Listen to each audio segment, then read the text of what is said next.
I'm Randy. That's Josh. How you doing? We don't have a lot of time today because we're going to keep this video short and to the point. So I'm not going to mention Josh's YouTube channel, Ham Radio Crash Course. It's because we value your time. Your time. It's very important. That's right. Most people probably haven't heard of your YouTube channel anyway. Nah. So instead, Josh, let's talk about big radio dork news and events. Starting with 4 big FCC enforcements. Yeah. Not 1, not 2, but 4. We got a guy in Virginia trying to access the sheriff department's radio system with a Motorola APX 7000 that I think he said he came to him pre-programmed and he just pressed the button. And it's not his fault. Yeah, this one's kind of interesting. I'm reading these along with you, and it says that it generated a unique identification code and had apparently been illegally programmed to operate on the Stafford County system's license frequencies. So I think you probably know this, but other people might not. If you're running like P25 or modes like that, they often will like squawk out an identification It's got an MDC, tone. right? Yeah, so that when you do something like that, it's so people like, when you're in the system, they know which radio it is that's doing it. So this guy like shows up with a, identified radio, keys up, and yep, hey, that's so-and-so's radio. And then they went and found him and busted him. Not smart, not smart. Yeah, and that was pretty easy for him, apparently. Yeah. The other one is... Do you ever get that people that email you and ask you, like, how do I program my radio to monitor or to get the encryption for the sheriffs, like, in my local community? Yeah, actually, some guy just sent me last week or earlier this week. Yes, I do get that. Nobody's ever said, help me break into the encrypted system for transmitting, but I've been asked, if you can receive it, you can transmit on it. Well, because the way they look at it, they're like, well, for emergencies, I may need to transmit to them. It's no, you never need that for emergencies. You never. Well, need it does to do get this. their attention. If you want to get some attention, that does work. A lot of people will say you will get help. They'll joke that if you're off camping or hiking or whatever and you, as an emergency backup, just bring a Baofeng UV5R and transmit without a license, and man, you'll get the FCC and all the hams coming down on you. Yeah. That's right. And get more attention than you ever wanted. You'll get lots of help. You'll get all the help you need. Right. McKinney, Texas, notification of harmful interference. Device was some kind of radio signal booster. Actually, there's 2 of those. McKinney, Texas, and Florida. Hallandale Beach, Florida, both got notices from the FCC because it was like your friend that you told us about in the last episode. It's real. One was just causing interference. Oh, both with the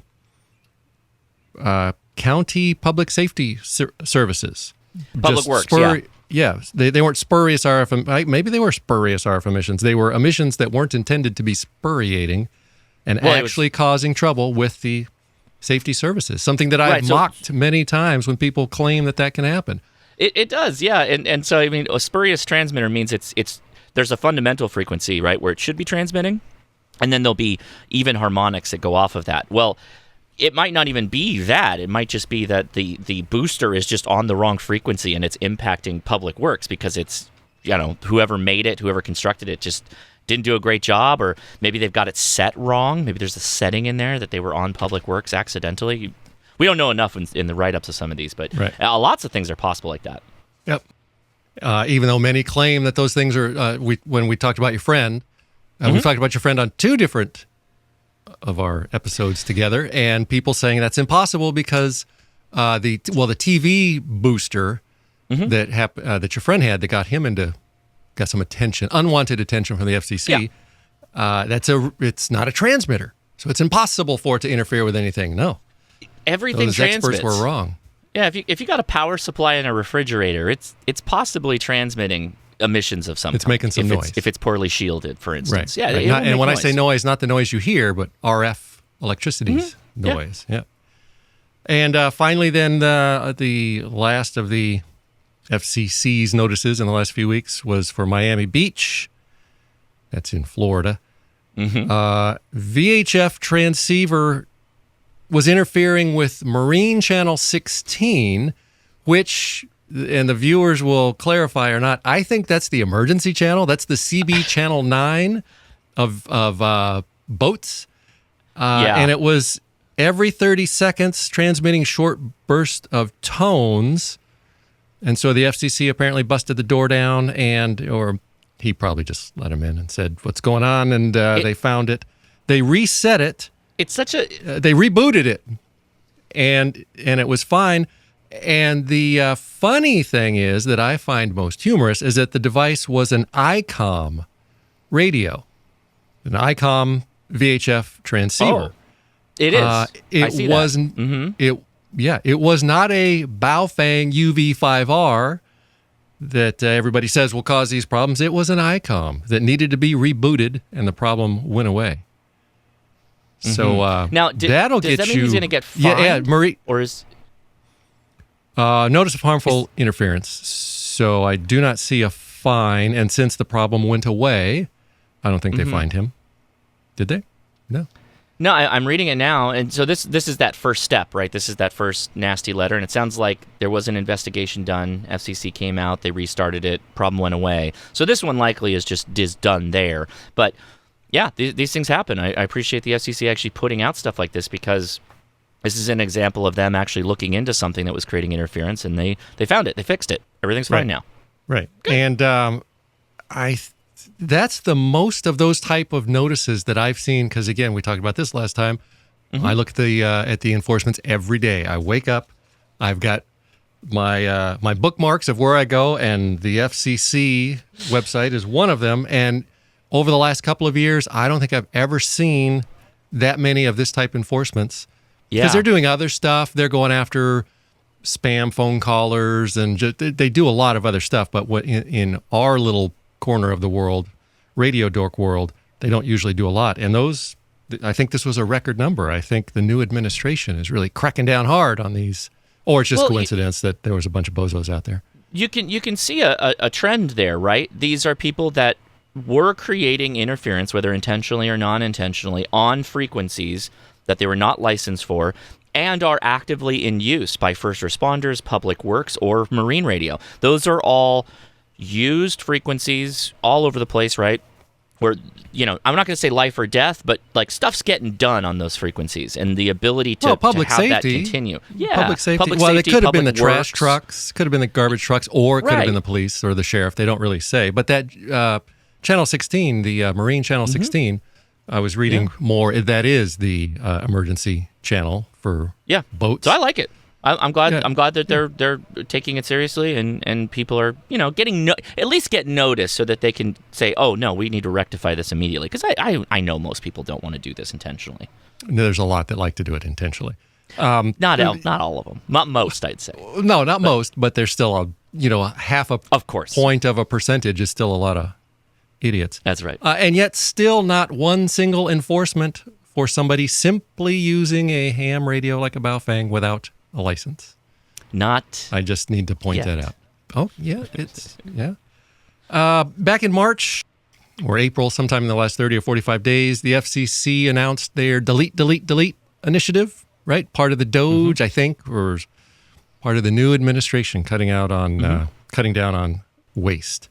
And a lot of experts on YouTube realized that if they made videos or put up thumbnails that say ham radio is going away and things like that, that they could get a lot of clickbait to get a lot of views. And they were making claims that because of this delete initiative, ham radio is going away, GMRS is going away, or you won't need a license anymore because they're going to cut that requirement because it's a lot of red tape or whatever. And basically they all knew that they could get a lot of views. So how is that working away? Is ham radio or GMRS or CB radio going away now because of the Donald and the evil Elon Musk taking over the world and digging into our personal lives? Yeah, no, absolutely not. At least so far that we've seen. We haven't seen anything that leads to believe that we'd be changing the licensing structure. And I think that's what people were the most talkative on, as you mentioned, was, oh, yeah, let's just do away with licenses. Make it like CB. At least that was some contingent. Other contingents were like, well, just make GMRS like step one and then have general and extra. And then, just kind of have this big old frequency space pool where people can play around in. But what we have seen, actually, is there was a petition that was brought forward to the FCC to take the technician class license and give them more frequency privileges on some of the higher frequency bands. So, like, those long-distance bands where you bounce off the atmosphere. I have long argued that technicians should be given more frequency allocations in that space, and so I applaud this going forward again. And maybe it's going to be an FCC so you said there was that's more a interested. petition. That means some guy, could be anybody, Yeah. wrote a letter or filled out an online form saying, I think we should get more frequencies. That doesn't mean it's going to happen, right? I mean, No, it could it happen, doesn't. but it doesn't mean it is happening. It's just some guy saying, here's what I want. This one in particular, I believe, was brought forward with the conjunction of the ARRL. So has a little bit more weight to it because the ARRL actually does interface They know with what they're the doing. FCC. They're not just some guy. They're not just some guy, but they also directly talk with and discuss, things with the FCC. So it's reasonable that this has a little bit above the standard of noise level, if you will. But that's still, if that were to happen, which basically it just means more frequencies to chat with anonymous men on, if that were to happen, that would still be a long way away, right? Because there's a whole process, right? Correct. Yeah, yeah. There's a whole Years. We're talking process. about years. If it were to happen, we're talking years. It's not happening next week. Well, I don't. So you never really know in some cases, right? Because we saw the discontinuing of the baud rate limit replaced by a bandwidth space, and that happened kind of out of nowhere. So that's that it could happen quickly. It depends on how. Well, they especially now that a new streamlined, better running government from the evil Elon Musk. So maybe it will go quickly. What would be the reasons to not do that? So the proposal says we want to add whatever these other band ranges. Are those in use or not in use? Like, what's the down? Why would they not want to do that? Let me look up the actual petition here so I can give you the more. That's 2018. So this has been brought up before in the past. I'm assuming also you'll cut some of this stuff as I search because I didn't expect to pull. No, we are going to dwell on Okay. all the time wasting we can. So ARRL seeks entry-level HF privileges in FCC proposal. So, this is with the ARRL, and I believe if I click this... Which is the American Radio League of Gentlemen or something? What? It's the big ham club, right? It's basically a big ham club? Yeah, the American Radio It's the AAA. Relay League. Okay. AAA of Radio Dorks. This is a larger petition. It includes a couple of things, but one of them is this modernized entry-level technician class license privileges, and they're basically asking to give certain frequency spaces. But their justification is it's been many years since the privileges of the amateur radio entry-level license have been updated. That is true. So this is something that changes. Amateur radio licenses have changed throughout the years, either adding or removing parts or creating whole new license sets to kind of spread people out a little bit. During this period, digital technologies and modes have been introduced and become widely popular in the amateur radio service, yet the newest entrants are denied access to the HF frequencies where these modes are employed. And so that's been my biggest argument, is that the band that technicians get the most access to is 10 meters. But 10 meters is only really useful during the solar maximum, and we're starting to dip past that now, or starting to come around the bend, and that's going to go away. So then technicians are largely only going to have the higher frequency bands, the same frequency space that GMRS is in. But the HF stuff is like really the heart of ham radio from my point of view. And in the tests that they take for technician, they are actually test on HF principles and practices. So the fact that they don't really get a usable band that they can do voice and digital modes on is kind of misses the mark, I think, from my point of view. Where's the band or those ranges coming from, or who loses them, or is it just open air and there's no reason not to let them use it? Yes, that's a really good question. So what this would be, the proposal is saying, is that they would carve up parts of the other amateur radio privileges. They moving stuff They wouldn't around. take them away, obviously. They just say that technicians are also allowed to have this little tiny slice within bands like 80 meters and 40 meters. I think it's 80 meters, 40 meters, and 15 meters are the primary bands that they want to look at. And the FCC really doesn't have a reason not to do this, particularly if the ARRL is saying, yeah, this is a good thing. But what they do is, as you're aware, is people can then, have a feedback period of time where people can add why they like this or why they don't like this. And now, I know the question you probably asked is, why wouldn't hams want this? Well, not older hams, but hams with because somebody's going to lose it, right? Well, they're not going to lose it. They're not going to lose it. They're just going to have those filthy, dirty technicians on their frequency space, and they got to go get their general before they can talk on my frequency. Because in my day, I had to take a Morse code test. Right. These guys, these new guys, are ruining ham radio, killing the hobby.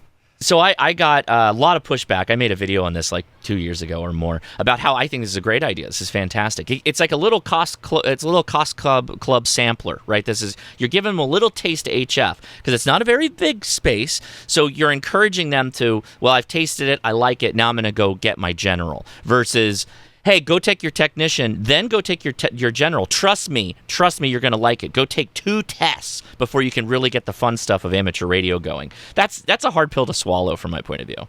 Okay. So, yeah, I can see how some people would oppose that. They don't think they have the experience or training needed to be effective. Yeah, I've listened to some HF. of those HF frequencies. Yeah, I've heard how much training is out there and expertise and etiquette.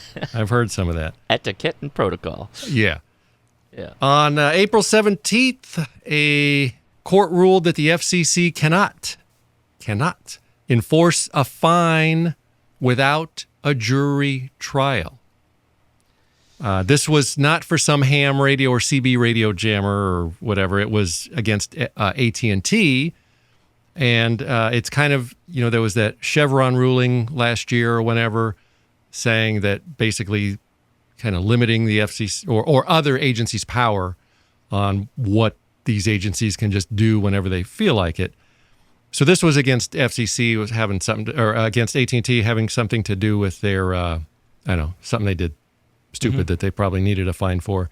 But would this mean that when some jammer gets busted by the FCC, is it the same thing? Does the FCC now have to put everybody through a trial to enforce a fine? And then that means that they're not going to bother, and then it's just going to be cats and dogs sleeping with each other in chaos on the airwaves? Rand McNally, yeah.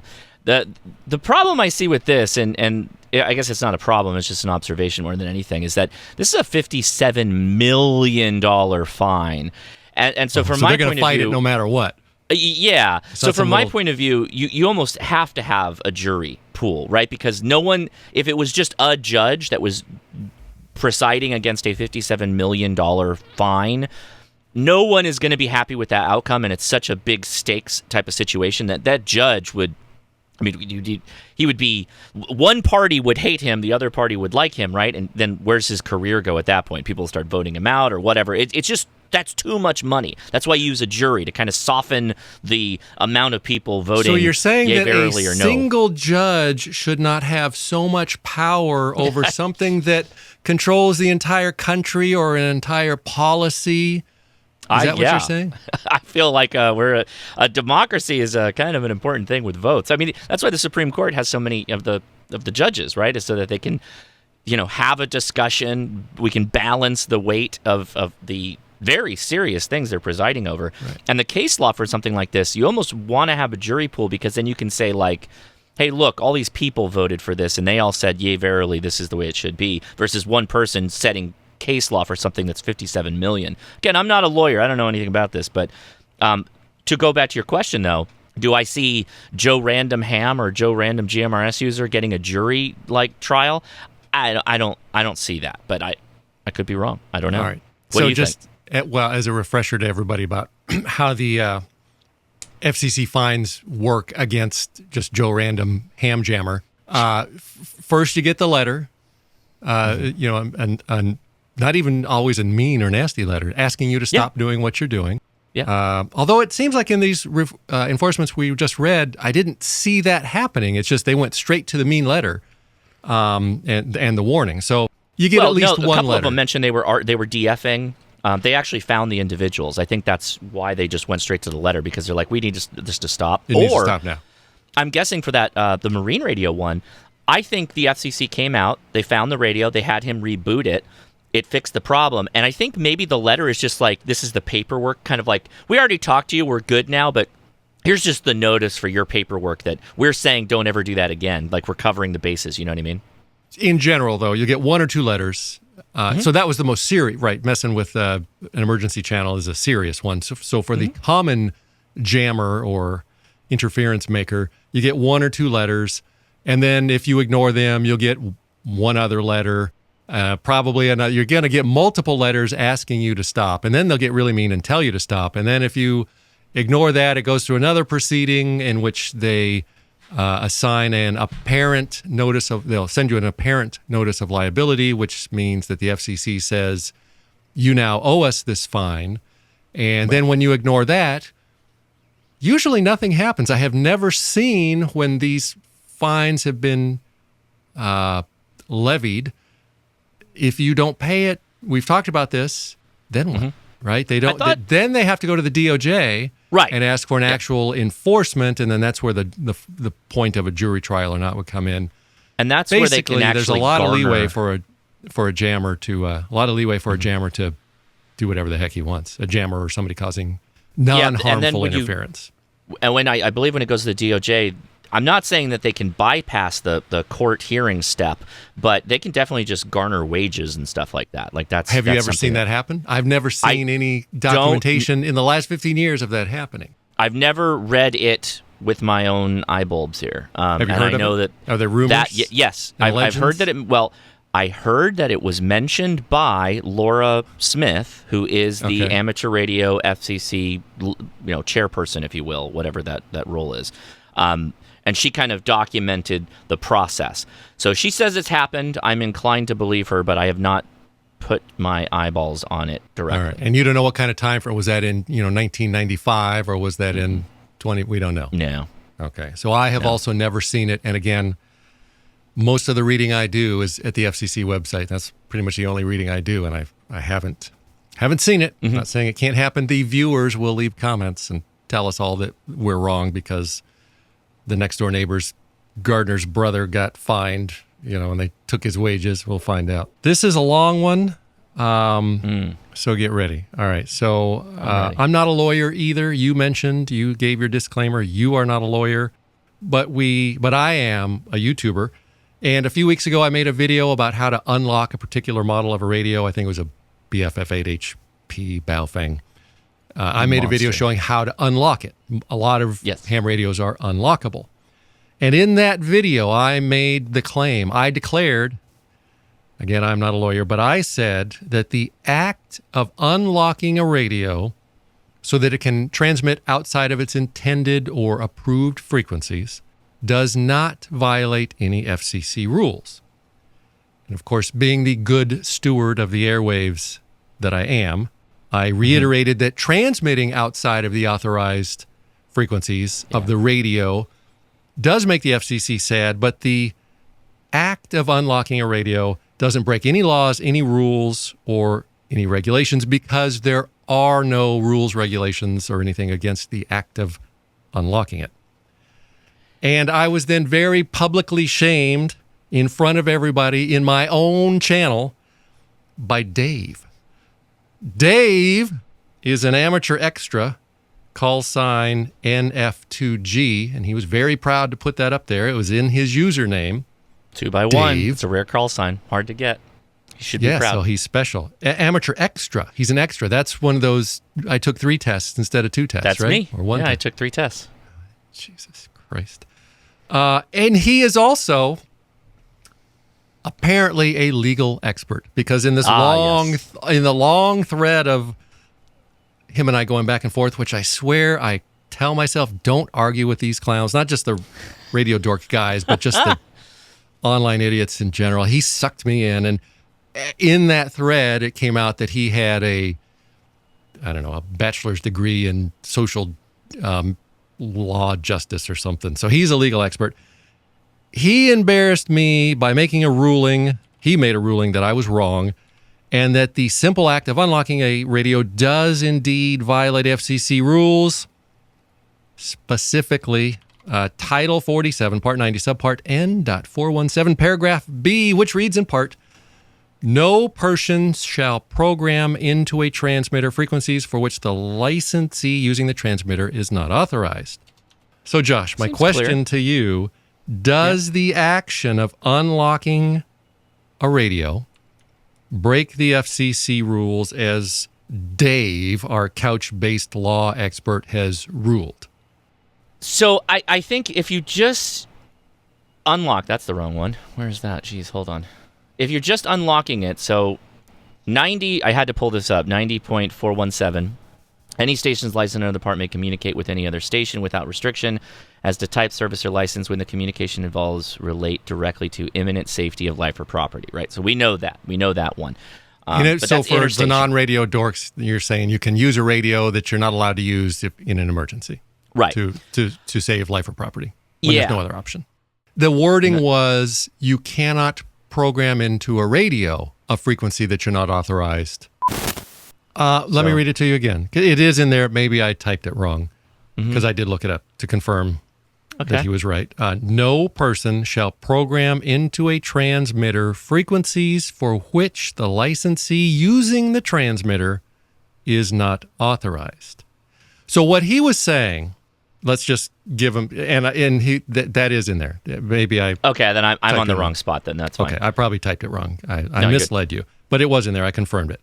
He was saying, and part of the reasoning for his legal ruling was that the only reason you would unlock a radio is because you have the intent. These are his words.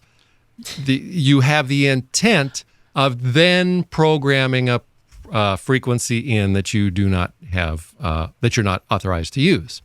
And so that then breaks that rule because of the intent. I'd love to hear his thoughts on gun ownership. I bet those are some hot takes. Just merely unlocking the radio doesn't imply. So let's go with what's written. If you program a frequency that you do not have privileges to transmit on, that would be violating that Part 90 rule. Having a radio that is unlocked and capable of receiving a programming of a frequency, I feel like is not a violation of that rule. Now, you and I both know that there's memory channels and then there's a VFO frequency. If I have an unlocked radio and I VFO to a frequency that I am hypothetically able to PTT on and would be violating my privileges if I were to transmit, have I just programmed the radio by VFOing to that location? Oh, I see. Okay. So I always just assumed, because when I VFO a radio, I don't have those fancy ones that you do this. I have to do this on all of my VFO programming. But are you not programming if you're inputting? That's what I'm saying. That would be programming. But that doesn't mean that I have... Okay, so that would break that rule. I think like it being a total... hard line about this. If you want to go completely hard line, you have an unlocked radio, you type in Marine Channel emergency frequency or your public works sheriff's department, you can transmit on that frequency. You've just programmed the radio to that frequency. That would be a violation of that rule. That is a violation. I agree. That's what the rule says. You can't program it in, whether it's a memory channel or a VFO. I agree. Right. Okay. But the step before that is unlocking the radio. Yeah. I don't Is the unlocking the radio a violation? No, and so that's my opinion. Again, not a law professor. Remember, a lot of the Part 90... Dave said it is. Dave is. That's true. Dave's got it. But a lot of the Part 90 rules and the different things that call out how a radio will function, like FRS, can't have a removable antenna, etc. No keypad on an FRS radio. Those are things that have to be adhered to by the manufacturer and sometimes must be enforced by the retailer by not selling them as qualified name, whatever they say the radio will or will not do. If the consumer then takes it and modifies it to be able to transmit out of band, but then does not take the following step to programming it, then I think you're fine. You're not in violation of any rule. As far as Dave's ruling, we both disagree with his ruling? Specifically with the unlocking. The unlocking part only. Anything that happens after that point, then you have now created a situation where you could find yourself in violation. Yeah. But as far as me saying unlocking a radio doesn't violate any rules, I was right. I believe so. Say it, Josh. Randy was right. Randy was right. Yes. Did you have something that you wanted to talk about? Yeah, I do. I got an interesting one, and this is me queuing up the page again. So, we just got back from Hamvention, right? You may or may not know about this, dear viewer here, but Hamvention is the largest amateur radio event, gathering of hams, if you will, in the world. Over 30,000 people show up to this thing over a weekend, and it's in Xenia, Ohio. And on a couple of days before the show, Yaesu, very large company, very large manufacturer, dropped their brand new, much anticipated radio, the FTX1, as seen here. And in fact, I have it here on my desk, and here's my the new iPhone of ham radios. Is that? Yeah, the new iPhone of ham radios. So it is a smaller radio. We call it a QRP radio because we know you guys like your Q codes. What is a QRP for regular people? What is a QRP? Generally 5 watts output, usually a maximum of 10 watts output versus like a base station radio, a large box you'd put on your table that would be like 100 watts output. QRP generally implies less power. So it's a low-power radio. Low-power radio. You can see So instead of saying this is a low-power radio, you have to say it's a QRP radio. That's right. We're transmitting QRP. It's $1,500 to buy this thing, but you can actually buy or buy it as a combo, an amp unit, and it comes together as a single kit. Wait a minute. When you put the amp unit on, does that make it up to 5 watts, or does that make my QRP 100 watts? It makes it 100 watts, and so it looks like that. It's like the old car. You remember the old radio heads that you had in the 90s where you pop the face of the radio off and you take that with you so nobody would steal your radio? So it's kind of like that. You've got this base station unit that the radio slots into, and I call it the mothership, or the docking of the Enterprise D, right, where the saucer section could disconnect. That's kind of what we're doing there. Anyway, that is $1,900 when you purchase it that way. So, okay, there's the buildup. Well, Hamvention, we kind of expected the radio to be there, like we could put our hands on it, we could play around with it, see it if we wanted to purchase it or whatnot. And people had, for months now, put in pre-order dollars, actually paid for the radio in full before it even shipped. So people were jazzed about this radio. They're super, super enthusiastic. So I was one of them. I put my money down, and I actually was able to get my radio 2 days or a day before the show started because I live in Southern California. Yaesu Corporate is in Cypress, California, and the HRO in Anaheim, that's only a couple of miles apart. So HRO Anaheim got their allotment of these radios on Thursday, and I was able to pick it up and do a live stream before anyone ever saw the radio, basically, at the show. So just I was because you live nearby, not because you're a YouTube celebrity? Just because I live nearby, I paid in full, I bought it, and I had fun with it. But, and this is where it gets a little spicy. So Yaesu Corporate is in Cypress, California. When they distributed the radios, they sent them to all the retailers that purchased them. So you could be talking about the HRO in Milwaukee, the HRO in Orlando, the HRO wherever, Gigaparts, DX Engineering, etc. Shipped it out to all of them.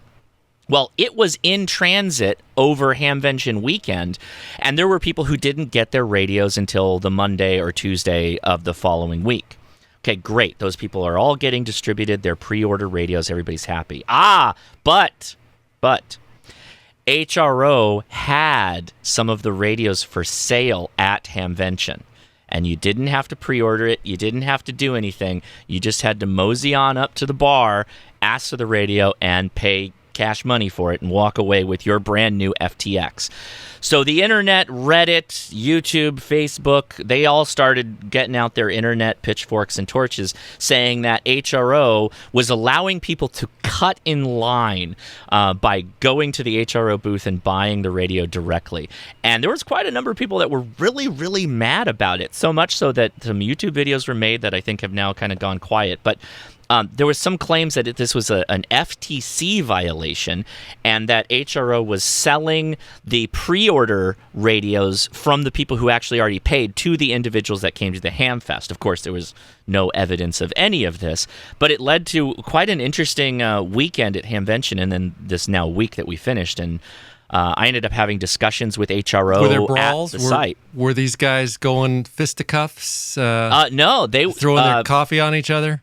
A buddy of mine, Mike K at MRD, who was at the show, he walked up to the HRO booth and bought the radio. And the comments on his video, there was like 300 plus comments of people that were like, this is a really bad look for HRO that they're selling this radio before the pre-order people could get theirs, and this is not fair, and et cetera, et cetera. And you're like, guys, what is going on? Like, what is going on? It's a freaking toy. You want the convenience of having a radio delivered to your door, so that means you have to wait for Yaesu to ship to HRO, wait for HRO to ship to you, wait for UPS to drop the box on your front door. There's time in there, right? And HRO only got them on the Thursday, at least Anaheim did, before the show. So it's impossible, really, that anyone could have the radio that they pre-ordered versus the ones who bought it at Hamvention. So it's really interesting. It's a really interesting dichotomy of this Amazon Prime one-day shipping, give it to me now type of mentality, and the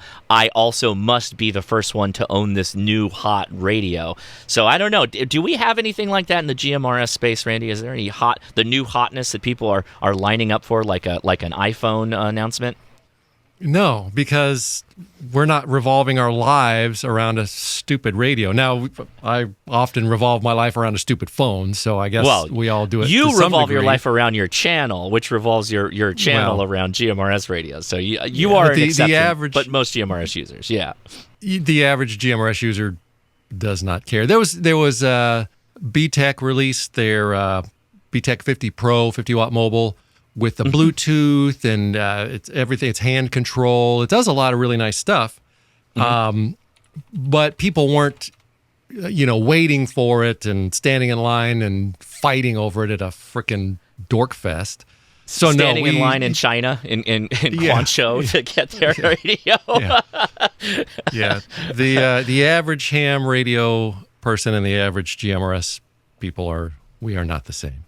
It's true. It's true. Tool user versus hobbyist / lifestyle / education tool, all that stuff. Yeah. Right. We turn it on when we get in the Jeep and we turn it off when we get home, and we don't think about it in between. Oh, hey, here's a question for you. This is one that just came to me. It's actually something I've been asking people. Do you have a permanently powered and turned on weather radio? In the Jeep or anywhere, ever? Anywhere. What do you mean? So permanently powered and turned on? No. Yeah, no. So I was talking... I run it. Well, hold on. I'll explain why. I do a show. We're going into episode 600 of Ham Nation, the show I inherited. They've been running for years, back with Leo Laporte. Inherited from Leo Laporte, right? Leo Laporte, right? Yeah. So 600 episode is going to be 2 weeks from now. But really interesting that. Okay, how do I best put this? So. Weather radios are important if you live in a tornado space or, you got severe weather or whatever. And you generally plug that into the wall and you have weather alerts on and it squawks and it comes out and all that. And I've always thought to myself, I've got a handheld. I have weather alerts turned on my handheld. But I seldom leave my handheld on a charger. We know not to do that, right? So I don't have a radio that's just kind of permanently sitting there, quiet even. I don't want to really hear it most of the time. Just sitting there waiting for a weather alert and then pop off. But, recently... Right, so to be clear, let's clarify because I never really understood this. Again, I'm not in Tornadoville, so right. It would be... It's much more important out there than it would be here in beautiful Southern California. The weather alert radio, you can leave turned off. And like you just said, it's silent until... the federal government sends out an alert, and that activates the radio, and then you hear what it is. So it's not like it's playing in the background all the time, which would be very yes, it's annoying, muted, right? And then the weather alert term will come. The tone will come over the NOAA weather channel, and then that will go to primary. It'll remove the squelch or the volume down. But Randy, you recently experienced a really hellacious wind attack. Remember the wind? So that was actually a NOAA warning that you would have been notified about, and not for everybody, but if you've got a tower or you've got an antenna up or you've got something that you'd actually maybe want to lay down or maybe just close your patio umbrella so it doesn't go 2 blocks down the street. That would actually be kind of useful to just have a radio on. It's silent all the time, but it pops up when you get a NOAA alert. Okay. Again, in Tornado Alley, absolutely. But here, where we get that kind of wind once every couple of years, and we know that it's going to come once every couple of years, and my antenna did blow down, or partially it blew sideways, because I've got a repeater antenna on the roof in the last windstorm a couple of months ago. But had I personally got that alert, I can't go up there and do anything about it anyway. And we knew it was going to be windy. That's an example. Yeah. So again, if for a once every 5 or 2 or 10 year event, it's still not worth it. Still not worth it. Okay. That Midland, though, they got a $50 Midland on Amazon. Yeah, I have one of those radios, but it's in the drawer. The weather in California is, it's going to be hot or it's going to be freezing cold, dangerous temperatures down to, 37 degrees tonight, right. Which I know that people back east laugh at. Water will become cold. Right. Outside. Oh, I love every year, wintertime comes around and it's the storm of the century is coming and it's raining. It's the Pineapple Express is coming, guys. Get ready. Yeah, biggest news there is. Meshtastic. We've talked about this before. Yeah. Is Meshtastic the future of radio communications? Because every day, every single day, I either get an email or comments with people begging me to make videos about Meshtastic, which I could not care less about unless you convince me here. Oh, okay. And I see a lot of YouTube freaking clickbait thumbnails basically saying that if we're not using Meshtastic, we're all going to die the next time it rains or there's an earthquake or a windy day. Is Meshtastic nothing more than a bunch of desperate YouTubers with clickbait saying we all have to use it? Or is it a useful, do we all need to go get a Meshtastic radio box thing? I don't even know what it is.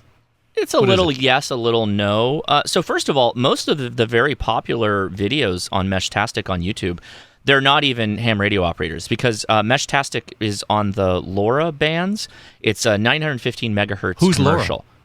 LORA, long range. It's on the 915 megahertz frequency space, which is commercial, open to the public. Anyone can use it. Non-licensed. You do not need to have a license to use these. So what it is in a nutshell is it's a radio that's operating at 915 megahertz, about there, and they mesh together, meaning when you're driving around or maybe you have one on the roof of your home like I do, they will create a network of what they can hear that are other is this digital or analog? It's digital because it's all on your phone or on the device itself. Okay. There's no talking. There's no. Okay. It does not move big data. In fact, it's specifically designed to be very, very small data. So it's just text. We can send things like a location if you were out, walking around doing something. But most of the time, it's just transmitting like text, like messages, like a big group chat. Are these meshes open to everybody, or can you private lock them down? Or yes, both. Yeah. So. Okay. You use the public mesh channel to broker all the data moving around. That's how, like, if you had a mesh that's 8 miles away and they can't talk directly, but you got a bunch of people you don't know, 2 nodes in the middle, they'll pass your traffic completely transparent to them to your node, your buddy you want to talk to 8 miles away, and it will transmit over the public channels, but your message to your buddy could be 256-bit AES encrypted. Okay, so it can be encrypted. It sounds like how internet routers or IP routers work, sort of, right? So it's internet over the airwaves? But not the internet? LoRa is based off of Internet of Things technology, which is largely using low data, sensor data, that kind of stuff, passing it to the internet and then getting it to you as some kind of a notification like, hey, the bird feeder's empty or some, whatever. I don't know. But yeah, so there's all these little cool devices that are out now that are very, very conscientious about power usage. Like you can turn this thing on and let it run for 5 days in some cases. And it'll just sit there. It'll broker traffic of people on the net, on the mesh, and you can send messages out, and people can reply to you. You can have a private network of just your buddies and friends and family. So it is a completely off-the-grid messaging system. It's only text messaging. Grid. It's an off-the-grid grid, right. So you don't pay a service. You don't owe AT&T anything. You don't owe an internet provider anything. You can talk to whomever you want, and you have the potential of an encrypted, up to AES 256 encrypted system. And so it's... But you don't talk to whoever you want. You text. Yep. Just text, yeah. Can you send pictures, data like that? Can't even send pictures. No, it's very low data rate.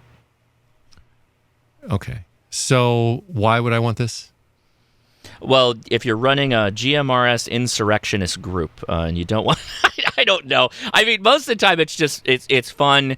if you like are at a camp and people Hamvention, there was over 300 nodes at Hamvention, and we coordinated like going out to dinner, meeting up at different booths, doing little video stuff. Like we coordinated all of that like over Meshtastic, along with ham radio, but Meshtastic was a big thing this year. Okay, so you could have just used your phones. Probably would have been faster and easier. But when the phones go down or in an emergency situation, yeah. So you says 900 something megahertz? 915 megahertz is usually what they say. Like in America, that's our commercial business band so that this works on. Real strict line of sight, right? Because it's so high? Well, yes, but the way Meshtastic works is it kind of, there's different modes that it operates in, and you can change them depending on what your goals are. So like I, for instance, have a tower, I'd call it about 35, 40 feet up, about 35 feet. And I've got a node up there that runs on solar panel. I never have to touch the thing. It just works. It just sits there, chugs along doing solar. So I get line of sight coverage, I don't know, 10-ish miles away, and I can hit the Meshtastic nodes that are on the repeater towers we have around us, right? So they're putting Meshtastic up everywhere. So I can go line of sight to those mountaintops, and then I get some big mesh coverage. And so we get all the way down to San Diego where we're at out here. All meshed, because they're all just hop, skipping, jumping over each other to broker traffic back and forth. So anybody that can connect to that mesh from anywhere, just like a repeater or like the internet, you could send a text message to. That's right. Yeah, assuming that they can, if they're somehow connected via the different meshes, the mesh nodes, then yes, you can get your message out. Okay, so you couldn't reliably talk to somebody in another state or across the country? They're all kind of localized just because of the logistics now, at least? Yeah. And because you got to have line of sight, right? Right. There is a mode you can turn on called MQTT, which does leverage the internet to kind of like That's drop. cheating. No. I agree. No. I don't use it. But yes, you can do that if you wanted to. But for me, that's not the value add. The value add for me is that it's an off-grid network that I can communicate to people when there's nothing else working, kind of thing. Okay. Or I still want people to hear it. Are there any devices that a regular person can go to the store or get on Amazon and just turn it on and start using it? Or do you have to be a frickin' radio dork to get it all set up? Or a tech guy to make it work? It has gotten significantly easiar to get up and running with these That's with what these kept devices. me out of it. Just a year or two ago, people have been asking me forever. I'm like, yeah, that's just too fiddly and radio dorky. I don't care. But if, and I've said this a few times, if there was a device I could just order off of Amazon and turn it on, maybe put in a password or basically turn it on and use it, I could see some value there. So does that exist? It exists, and you know what? I'm gonna show you the hardest part of this whole thing, and then you can decide. So you do have to flash the devices, and the way you do that, I'm out. We're out. Okay, let me just show everybody else that's watching so they'll at least see. Anybody so you got to cares. plug the device into your computer, and these are all the devices that are supported right now. There's a ton, right? So a lot of people picked up this Seed card, this T1000 tracker. It's literally the size of a credit card. And so you click on that guy, and then you say which version of the software you want. Alpha versions or beta versions. Beta versions are stable. You click beta, and then you click flash, and then you just literally have it connected to your device. USB drop the firmware into it. It resets itself, and you're pretty much done, ready to go. So it is pretty easy to do, but it is, I guess there's still a little bit of nerddom in there, right? So my bar is, can grandma buy it and turn it on and start using it? And that would be a hard no so far. No, grandma could not. I don't know a grandma that probably could get up and running on Meshtastic on their own. And I guarantee you that there's going to be 10 grandmas leaving comments on this video saying, I'm a grandma and I did it. But ladies, I guess you grandmas are a lot younger these years. There's some hip grandmas. That's no, true. they don't I even take have to back be my young. statement. They can still be old. There are radio dork grandmas. Sure. Radio dork That's grandmas right. don't count. I We're take talking back about my statements. normal grandmas. Could Normal your grandmas. grandma, could your grandma or my grandma or even mother? And no, the answer is still no.